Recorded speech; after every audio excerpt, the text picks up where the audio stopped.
baru selesai itu, belum disusun poin-poinnya. Tadi apa yang kita sampaikan beberapa poin itu teman-teman, baru Suhail sampaikan, kami mau begini, kami mau begini, kami mau begini, kami mau begini. Ya. Baru terlalu lisan, belum ditulis. Setelah itu baru akan ditulis sekarang kesepakatan poin-poin tadi kan. Ternyata teman-teman sekalian waktu sementara akan ditulis poin 1, poin 2, poin 3, ada kejadian kecil di sini. Di luar kemah, Nabi SAW terdengar keributan. Ternyata ada satu orang melarikan diri dari Mekah. Lagi dalam kondisi di borgol. Namanya Abu Jandal bin Suhail bin Amr. Siapa orang ini? Hah? Hah? Anaknya Suhail yang sedang menulis kesepakatan. Rupanya ayahnya kafir, anaknya muslim. Karena anaknya masuk Islam, Abu Jandal masuk Islam, maka dia disiksa oleh ayahnya. Waktu ayahnya pergi menulis kesepakatan, dia lepas dari ikatan, dia lari. Dia dengar ada pasukan, ada muslimin, dia ingin bergabung, gitu kan? Abu Jandal ini tidak mengerti kalau kesepakatan sedang berjalan antara Nabi SAW dengan ayahnya Suhail bin Amr. Lalu ia berkata, wahai utusan Allah, dari luar kemah, aku datang pada anda ingin hijrah ikut bersama anda ke Madinah. Bawalah aku bersama anda. Suhail berkata, wahai Muhammad, kesepakatan antara aku dengan engkau sudah jelas. Salah satu poinnya apa? Kalau orang Mekah keluar mau ke Madinah, diapakan? Kembalikan ke Mekah. Umar di sebelahnya Nabi sudah nggak tahan.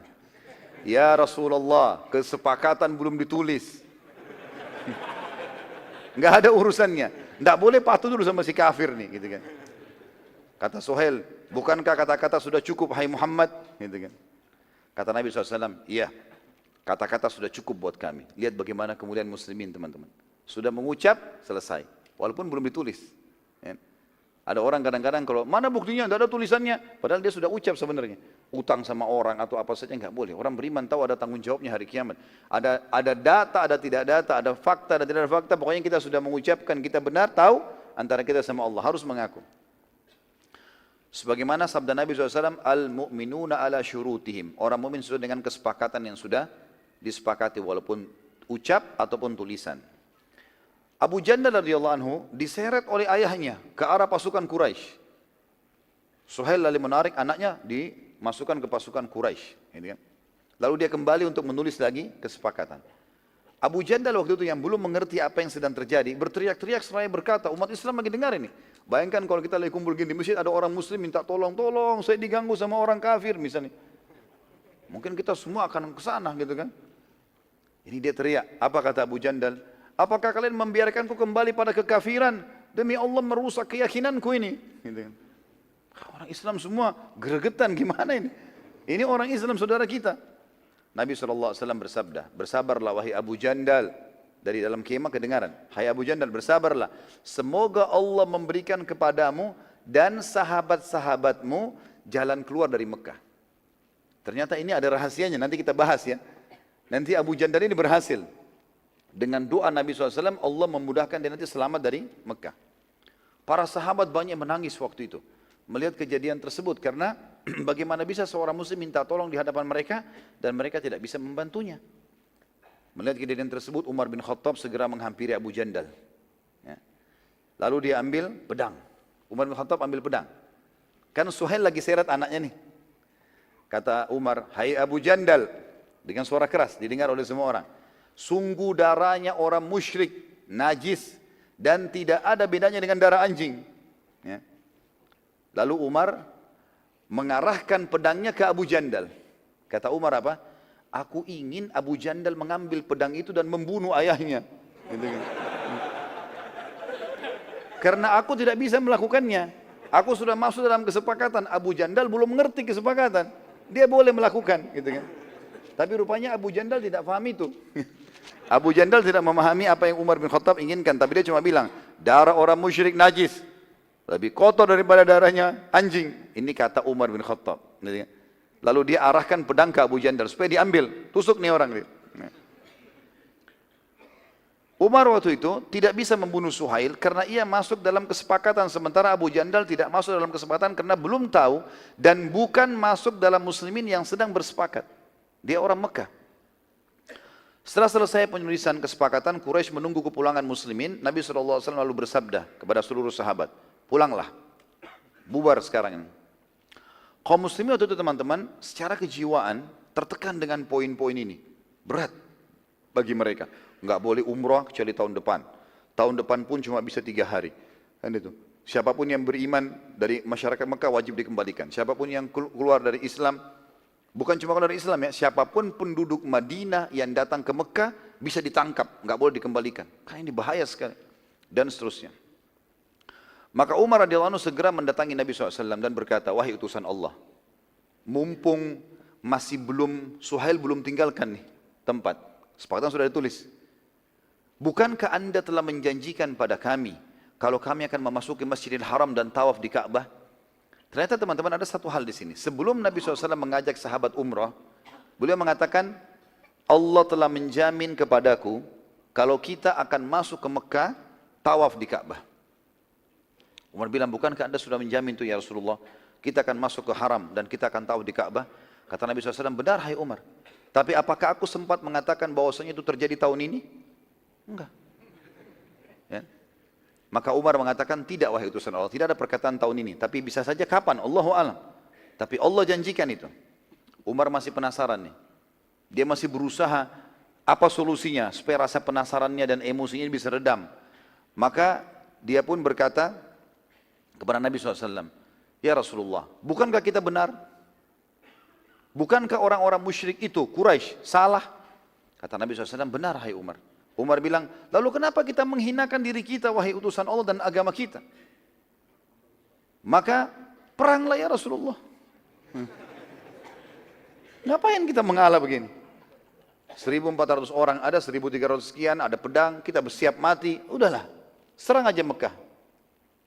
Lalu kata Nabi SAW, tidak hai Umar, Allah belum memerintahkannya. Dan ketahuilah, Tuhanku selalu bersamaku hai Umar.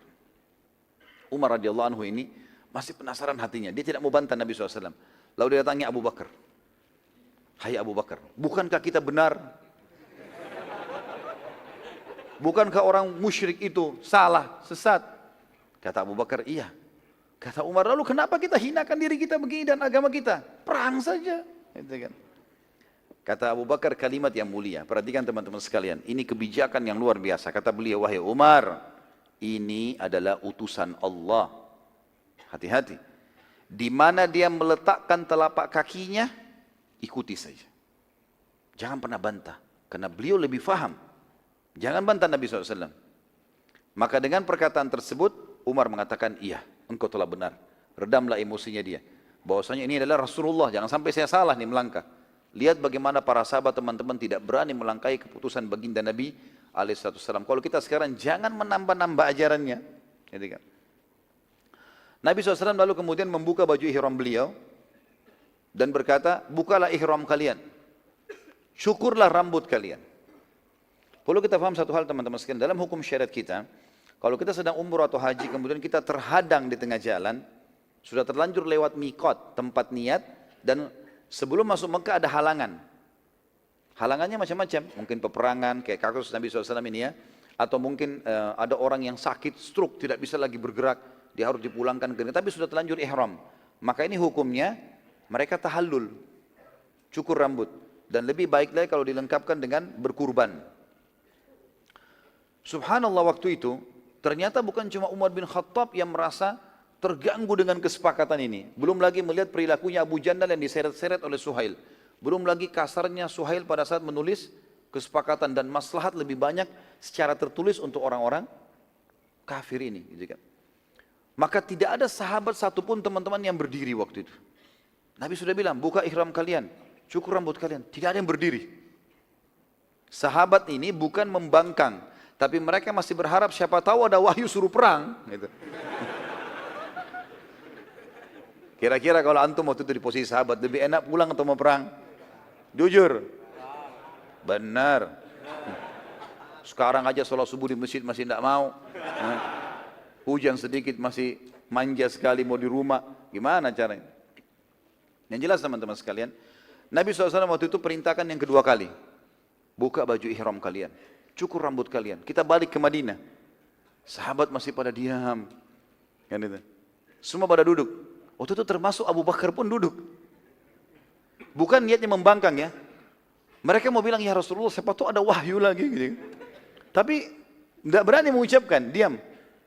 Waktu itu yang kebetulan safar bersama Nabi SAW, istri beliau yang mulia adalah Ummu Salamah radhiyallahu anha. Ummu Salamah termasuk orang yang bijaksana, bahkan lebih tua dari Nabi SAW. Gitu kan? Nabi SAW masuk dalam kemah dalam kondisi wajah beliau memerah dan beliau keringat dingin.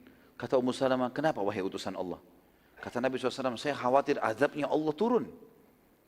Saya sudah perintahkan apa yang Allah perintahkan. Mereka harus buka baju ihram, mereka harus cukur tahallul dan mereka harus pulang ke Madinah. Tapi mereka masih duduk. Lalu apa kata Ummu Salamah? Ya Rasulullah, mau saya berikan saran? Kata Nabi SAW, silahkan. Kata Ummu Salamah, tidakkah anda memulai dulu ya Rasulullah? Coba anda di depan mereka, buka ihram, pakai baju biasa anda, cukur di depan mereka. Kata Nabi SAW, ide yang bagus. Lalu pada saat itu teman-teman sekalian, Nabi SAW membuka baju ihram, pakai baju biasa, keluar dari kemah, sahabat lihat sudah pakai baju biasa Nabi SAW. Sudah buka ihram. Duduk, panggil tukang cukurnya. Gitu kan. Cukur rambut. Dalam riwayat lain dikatakan, Nabi SAW menggunakan baju ihramnya, kemudian keluar, lalu memanggil tukang cukurnya, lalu suruh mencukur rambut beliau. Digundul kepalanya. Melihat kejadian tersebut, para sahabat sudah faham. Bahwasanya sudah tidak lagi jalan. Nabi SAW sudah mencukur. Maka mereka pun karena takut sekali pada saat itu, mereka pun akhirnya berlumba-lumba untuk mencukur rambut mereka sampai banyak di antara mereka yang kepalanya luka. Jadi ini kepala luka ada hadis sejarah menanggapi. Bisa karena mereka lagi jengkel, karena ingin berperang gitu kan. Enggak bisa tahan melihat agama Allah diperlakukan seperti ini, atau memang karena mereka takutnya jangan sampai azab Allah turun, mereka harus segera cukur. Dan makna yang kedua lebih dekat tentunya. Ya, karena mereka lebih mulia daripada apa yang dikatakan di pendapat yang pertama. Dan di sini teman-teman sekalian pelajaran juga bahwasanya bukan aib, bahkan efeknya sangat besar bila seorang pemimpin memulai satu perbuatan kalau mau mengajak massa. Beda kalau kita ajak 1-2 orang.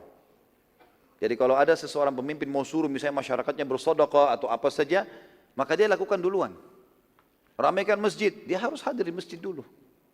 Maka orang akan contohi kan gitu. Itu efek yang besar. Daripada dia hanya menyuruh dan dia tidak hadir. Nabi SAW lalu keluar kemah dan memanggil pada saat itu tukang cukur dan mencukur. Dan akhirnya para sahabat saling mencukur rambut mereka. Terdapat sebagian sahabat yang tidak menggundul pada saat itu. Dan mereka ingin supaya merapikan saja. Namanya taksir. Dalam tahallul kan ada 2 ya. Ada qasr, ada memang memotong, mencukur saja, ya, ada menggundul, gitu kan. Maka namanya muhallil. Kata Nabi SAW, rahimallahul muhallikin.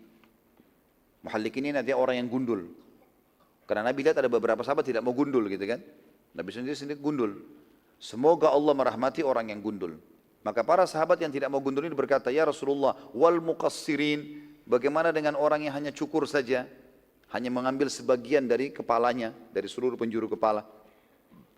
Kata Nabi SAW yang kedua, rahimallahul muhallikin. Semoga Allah merahmati, rahmat ini karunia yang besar. Allah berikan rahmat yang luas kepada orang-orang yang gundul. Mereka tanya yang ketiga kali, ya Rasulullah, bagaimana dengan orang yang muqassirin, orang yang hanya merapikan kepalanya, rambutnya saja. Kata Nabi SAW, rahimallahul muhallikin. 3 kali, ya Allah rahmatilah orang-orang yang menggundul. Mereka masih berkata yang keempatnya, ya Rasulullah, bagaimana dengan orang-orang yang muqassirin, orang yang hanya mencukur? Kata Nabi SAW, rahimallahul muqassirin. Dan semoga Allah merahmati orang-orang yang mencukur saja. Dan ini teman-teman sekalian khusus dalam hukum masalah tahallul, bagi perempuan memang sunnahnya taksir, mengambil sebagian kecil dari rambutnya. Bagi laki-laki hukumnya 2. Yang paling afdal, ya, halq atau mencukur gundul habis. Kalau seseorang gundul itu karena kriminal, wajar dia malu. Gitu kan? Tapi kalau pulang haji dan umrah, harusnya bangga itu. Gitu kan? Apalagi setiap helai rambut pasti ada pahalanya. Dicukur. Allah sekarang minta rambut, nanti Allah minta darah mudah ditumpahkan. Kalau baru rambut saja beratnya luar biasa untuk dicukur, bagaimana kalau Allah nanti suruh berjihad? Gitu kan? Pengorbanan harus dimulai dari hal-hal seperti ini. Allah suruh kita berkorban dengan harta. Allah nanti akan minta yang lebih besar, kita bisa lakukan. Mulai dari hal yang kecil dulu. Kemudian akhirnya sahabat-sahabat ini ada yang mentaksir, tapi sebagian kecil mereka dan sebagian besarnya adalah menggundul kepala mereka. Dan ini sunnah Nabi alaihissalatu wassalam. Tentu banyak penelitian para ilmuwan teman-teman sekalian, terutama bagi laki-laki ya. Jadi ada penelitian yang diadakan, ternyata kulit kepala laki-laki itu berbeda dengan perempuan. Kalau mereka biasa menggundul kepalanya, maka itu dipastikan rambut mereka lebih subur. Itu penelitian saja. Dan ini pendapat yang gitu. Dibedakan dengan perempuan justru dianjurkan untuk memanjangkan rambut. Tentu kita memelihara rambut baik. Tapi di sini juga mencukurnya, menggundulnya dihubungkan dengan masalah ibadah. Jadi ibadah adalah haji dan umrah maksudnya ya. Haji dan umrah. Saya tahu ada seorang teman, Dr. Muhammad Ar-Rahili, semoga Allah jaga beliau, sahabat dekat saya. Adiknya Dr. Sulaiman Rahili di Madinah. Beliau itu punya cara, karena beliau penduduk Madinah ya. Beliau biarkan rambutnya panjang. Kalau sudah panjang, umroh. Naik mobil dari Madinah ke Mekah, gundul. 2 bulan, 3 bulan gundul. Satu hal yang positif sekali gitu ya. Jadi dia tidak pernah cukur rambutnya di tukang cukur biasa, tapi dia langsung ke Mekah dan berkorban untuk Allah subhanahu wa ta'ala.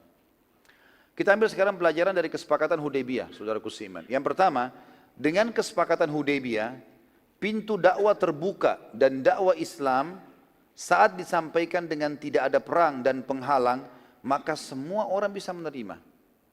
Jadi ternyata penghalang utama dakwah Islam adalah Quraisy waktu itu. Quraisy ini jadi pemicu. 13 tahun di Mekah mereka menghadang Islam. Kemudian waktu hijrah di Madinah pun mereka yang menjadikan perang Badar, perang Uhud, perang Ahzab. Mereka yang jadi pemicunya semua ini, orang-orang Quraisy. Maka dengan adanya kesepakatan 10 tahun damai, tidak ada perang sama Quraisy, para sahabat dan muslimin lebih leluasa menyampaikan Islam tanpa peperangan. Dan ini ternyata Islam itu kalau didengarkan dengan cara baik teman-teman, dengan akal yang terbuka, hati yang terbuka, maka orang jadi bisa menerima. Dan ini pelajaran yang sangat luar biasa. Yang kedua, kemenangan bagi muslimin. Karena setelah Hudaybiyah terjadi perang-perang besar dan Quraisy tidak mencampuri karena ada kesepakatan. Yang pertama adalah perang Khaybar. Khaybar nanti kita pelajari teman-teman ke depannya adalah sebuah wilayah yang dikuasai oleh orang Yahudi, dan orang-orang Yahudi ini juga menjadi penyebab pemicu perang Ahzab.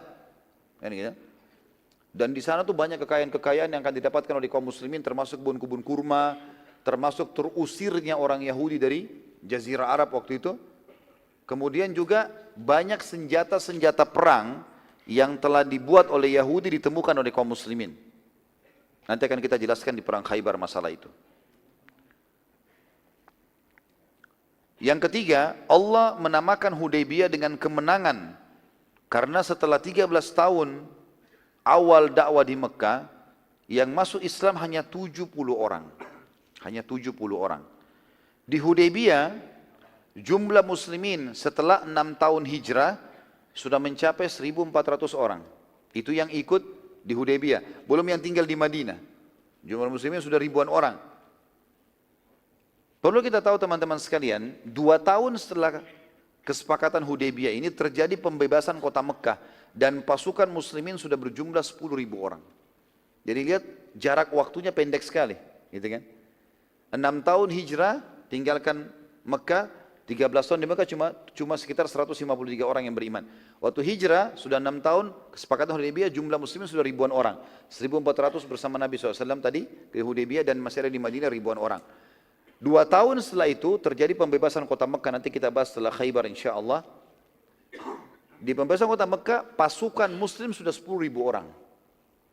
Itu baru pasukan, belum yang penduduk kota Madinah yang pada saat itu lebih banyak jumlahnya, gitu kan. Jadi sudah puluhan ribu orang pada saat itu. Penutup dalam kisah Hudaybiyah teman-teman, kita akan sebutkan kisah Abu Bashir. Abu Bashir ini kita dengarkan kisahnya. Kisah yang cukup unik dan sangat berhubungan dengan masalah Hudaybiyah. Setelah kepulangan Nabi SAW ke Madinah, sebelum pulang ada satu hal dulu, mukjizat Nabi SAW juga terjadi, disebutkan dalam riwayat Bukhari. Waktu mereka mau pulang ke Madinah, ternyata sahabat kehabisan air, karena sudah berhari-hari di situ. Dan sumur yang tadi ditancapkan anak panah di awal tiba di Hudaybiyah, itu airnya sudah kering kembali. Maka para sahabat mengatakan, kami pun, waktu itu kalau salah yang meriwayatkan riwayat hadis adalah Anas bin Malik radhiyallahu anhu. Beliau mengatakan, kami pun membawakan air, wadah air kepada Nabi SAW waktu beliau mau berwudu. Jadi mau dijamak sholat duhur asar, kemudian pulang ke Madinah, gitu kan. Kami bawakan wadah air tersebut dan kami mengurumuni Nabi SAW. 1000 lebih orang ini semua mengurumuni Nabi SAW. Nabi heran, Nabi mengatakan, kenapa kalian mengurumuni saya seperti ini? Kata para sahabat, kata Anas bin Malik dan para sahabat yang ini, ya Rasulullah, kami tidak punya air lagi. Kecuali yang di ember anda itu, di wadah anda. Kalau anda selesai, kami akan memperebutkan air itu. Enggak ada air lagi, untuk minum enggak ada, untuk uduk enggak ada semuanya. Maka kata para sahabat termasuk Anas bin Malik, kami menyaksikan Nabi SAW meletakkan telapak tangan kanannya yang mulia ke dalam air tersebut dan kami menyaksikan air keluar dari jari-jari beliau sallallahu alaihi wasallam. Makanya seorang penyair mengatakan, wahai nabinya Allah, maksudnya Nabi Muhammad sallallahu alaihi wasallam, kalau Nuh alaihissalam bisa dengan doanya, maka Allah mengeluarkan air dari bumi dan langit, maka anda dengan telapak tangan anda bisa mengeluarkan air. Karena dari tangan air Nabi, dari tangannya keluar air. Dan semua sahabat pada saat itu mereka memenuhkan kendi-kendi air mereka berwudu semua 1300 sekian orang, dari tangan Nabi air masih mengalir sampai Nabi SAW mengangkat telapak tangannya alaihissalatu wassalam. Dan ini sebuah mukjizat yang luar biasa.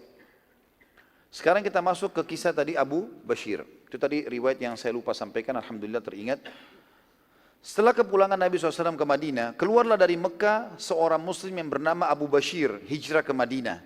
Dan ia dikejar oleh 2 orang dari musyrik Mekah. Sampai Abu Bashir tiba di Madinah dan masuk ke dalam masjid Nabi SAW. Lalu dia berkata, aku datang hijrah kepada anda wahai utusan Allah, kata Abu Bashir. Tiba-tiba saja, baru berapa langkah masuk, rupanya 2 orang musyrik Mekah yang mengejar ini masuk ke dalam masjid. Lalu berkata, wahai Muhammad, kesepakatan antara kita. Jelas kalau orang Mekah ke Madinah harus dikembalikan. Kata Nabi SAW, benar, bawalah dia.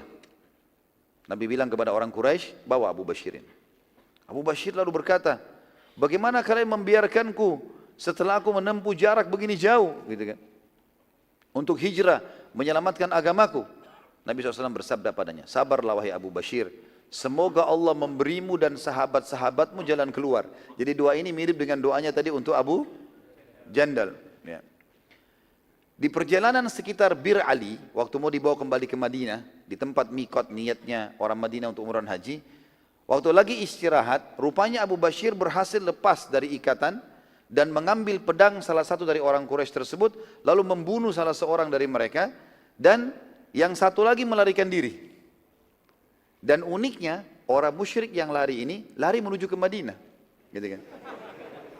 Bukan lari ke arah Mekah, lari ke Madinah. Masuk ke masjid Nabi SAW. Tadinya Abu Bashir yang dikejar, sekarang Abu Bashir yang mengejar dia. Gitu kan? Karena ketakutan, si musyrik berkata, wahai Muhammad, tolonglah. Gitu. Aku akan dibunuh oleh orang ini. Gitu. Ya. Dan pada saat itu dalam riwayat dikatakan orang ini dalam kondisi berkeringat, debu, ketakutan karena Abu Bashir memang niat membunuh, gitu kan. Maka orang itu pada saat Nabi SAW mengatakan, ada apa denganmu?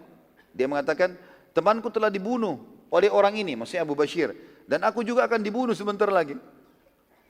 Maka tiba-tiba Abu Bashir masuk ke masjid dan mengejar sambil mengatakan, wahai utusan Allah, anda telah memenuhi kesepakatan dengan menyerahkan aku pada mereka. Sudah selesai tugas anda. Kan tadi anda bilang, bawa dia. Sudah selesai. Anda dalam kesepakatan. Dan anda sekarang sudah tidak bertanggung jawab. Saya lepas sendiri nih. Tanggung jawab saya. Gitu kan. Kata Nabi SAW, Abu Bashir benar. Sudah bukan tanggung jawab saya lagi. Tadi dia tiba di Madinah, kesepakatan dipulangkan. Itu poinnya. Sekarang dia sudah dibawa pulang, terus lepas. Itu urusan kalian. Gitu kan. Terserah. Gitu kan. Maka orang musyrik itu mengatakan, wahai Muhammad, kesepakatan kita. Kata Nabi SAW, aku sudah menyerahkan pada kalian. Tapi kalian yang telah melepaskannya, maka salah sendiri. Gitu kan. Abu Bashir lalu berkata, wahai utusan Allah, izinkan aku tinggal di Madinah. Kata Nabi SAW, tidak boleh. karena itu akan melanggar kesepakatan, gitu kan? Abu Bashir berkata, kalau begitu wahai utusan Allah, izinkan aku tinggal di mana saja aku mau, asal jangan kembali ke Mekah. Kata Nabi SAW, silahkan saja, karena engkau tidak masuk dalam kesepakatan kalau begitu. Karena kesepakatannya orang Mekah ke Madinah, titik, harus dikembalikan ke Mekah. Tapi kalau kau lari dari Mekah ke kota lain, ke kampung lain, ke padang pasir, terserah, nggak ada masalah, gitu kan? Maka Nabi SAW mengatakan silakan. Abu Bashir pun lalu membawa pedangnya dan menuju keluar dari Madinah. Dia tidak membunuh orang itu. Lalu Nabi SAW mengizinkan si orang Quraisy itu untuk pergi. Namun saat di jalan, Nabi SAW sempat mengucapkan kalimat. Waktu Abu Bashir lagi jalan, Nabi bilang, orang ini pandai dan tepat. Andai saja ia bersama dengan beberapa orang yang membantunya, niscaya ia akan menyebabkan peperangan terjadi. Nabi bilang begitu kepada para sahabat, bukan bicara sama Abu Bashir. Artinya, kalau dia jadi penyebab peperangan nanti dengan Quraisy, bukan kita mengkhianati kesepakatan. Ternyata ini isyarat dari Nabi ya, kalau peperangan bisa saja terjadi. Rupanya Abu Bashir dengar itu, ada sahabat yang sampaikan, Nabi bilang begini loh. Abu Bashir bilang baiklah kalau begitu. Abu Bashir lalu menuju ke sebuah wilayah teman-teman, bukan ke Mekah tapi wilayah namanya Ish. Ish ini wilayah yang rimbun dan sering dilewati oleh kafirah Quraisy. Jadi antara Mekah, Madinah, negeri Syam. Di antaranya itu ada satu wilayah di daerah timurnya, baratnya Madinah, itu ada namanya Ish, daerah Ish. Ini daerah yang rimbun sekali, banyak, tapi tidak ada pemiliknya ya, banyak pohon-pohon, tidak ada pemiliknya. Dan kafilah Quraisy suka lewat di situ sambil mereka istirahat di bawah pohon. Rupanya Abu Bashir pergi ke situ. Setiap kali lewat kafilah Quraisy, satu orang ini dia serang. Diserang kafilah Quraisy oleh Abu Bashir. Satu orang diserang sama dia, dilemparin anak panah, dilemparin batu, diserang, terus lari lagi, gitu kan? Seperti itulah. Muslimin di Mekah pada saat mendengar, jadi orang-orang kafilah ini coba menyerang, Abu Bashir lari. Maka mereka daripada buang waktu dan takut Abu Bashir bukan sendirian, maka mereka kembali ke Mekah. Lalu mereka ceritain di Mekah. Ada satu orang tuh Abu Bashir yang lari dari Mekah begini dan begitu. Rupanya di Mekah itu banyak orang-orang seperti Abu Bashir. Umat Islam yang mau keluar tapi nggak tahu mau kemana, karena kalau ke Madinah nggak boleh. Mereka dengar rupanya Abu Bashir punya wilayah yang bagus nih, subur. Maka pada lari semua ke sana. Termasuk Abu Jandal tadi. Lari ke wilayah itu. Abu Jandal segera menyusul pada saat itu, lari, berhasil. Maka dia sekarang Abu Jandal berdua sama Abu Bashir. Dua-duanya lakukan hal yang sama. Setiap kafilah Quraisy lewat diserang, lari lagi. Kadang-kadang mereka berhasil mengambil beberapa hal, barang lalu mereka lari. Orang Quraisy merasa terganggu nih. Rupanya perbuatan dua orang ini makin tersebar di Mekah. Akhirnya satu persatu penduduk Mekah lari yang beriman sampai jumlahnya 70 orang. Berkumpul di situ, di daerah Ish itu. Quraisy sekarang sudah mulai terganggu. Waktu dulu cuma satu orang, dua orang. Paling-paling oleh yang diambil satu ekor kambing, mungkin apa. Ini 70 orang bisa. Kafilah biasanya teman-teman, kalau 5 ekor unta, 10, 20, biasa cuma dijaga dengan 20 pasukan. Ini 70 orang, bisa merebut satu kafilah nih, gitu kan. Maka lewat satu kafilah Quraisy berhasil mereka serang, direbut. Orang-orang Quraisynya pada dibunuhin gitu. Maka Quraisy menyuruh surat kepada Nabi SAW mengatakan, bagaimana dengan kesepakatan hai Muhammad?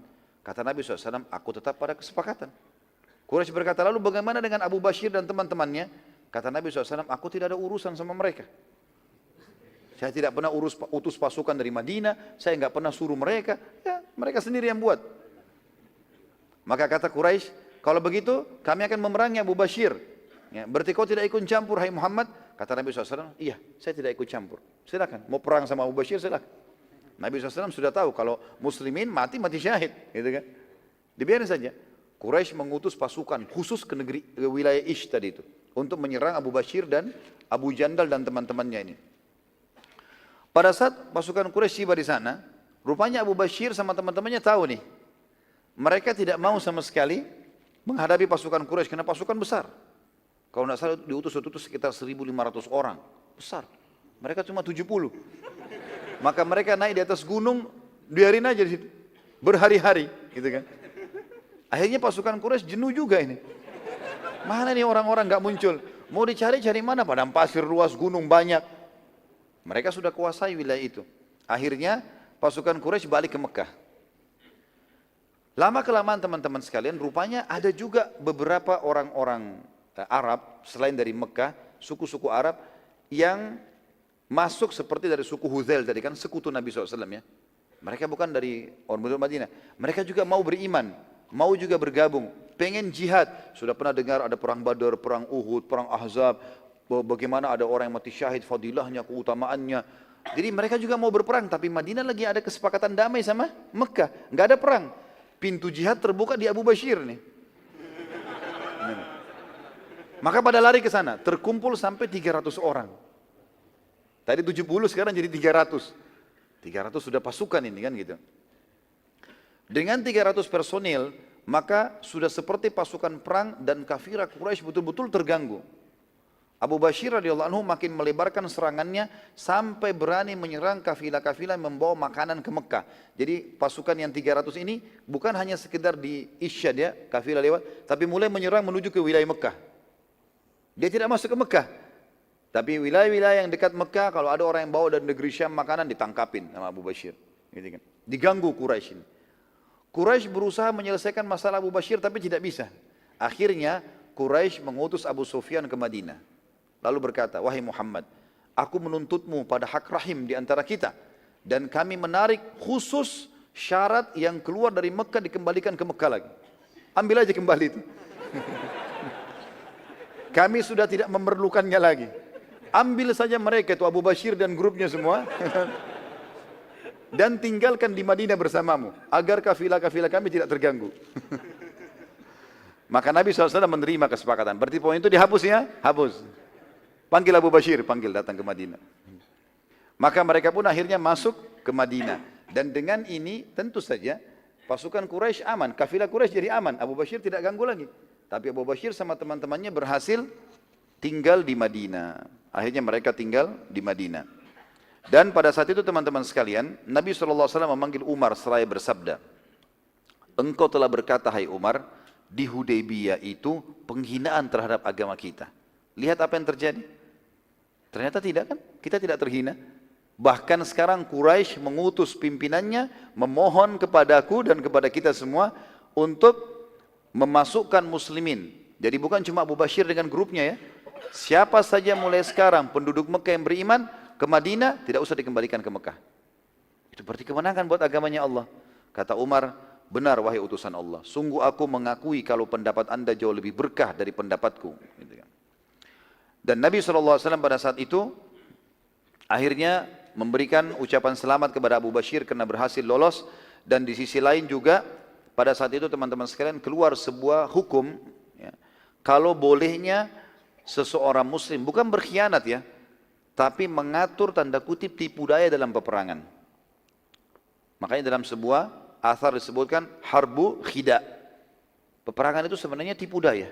Bagaimana orang mengatur itu kan gitu. Nabi SAW tidak mengkhianati, tapi juga tidak mau membiarkan. Karena kalau Nabi bilang, Abu Bashir harus kau kembali ke Mekah. Semua orang Muslim tidak boleh kembali ke Madinah dan harus kembali ke Mekah misalnya. Maka umat Islam akan disiksa di Mekah.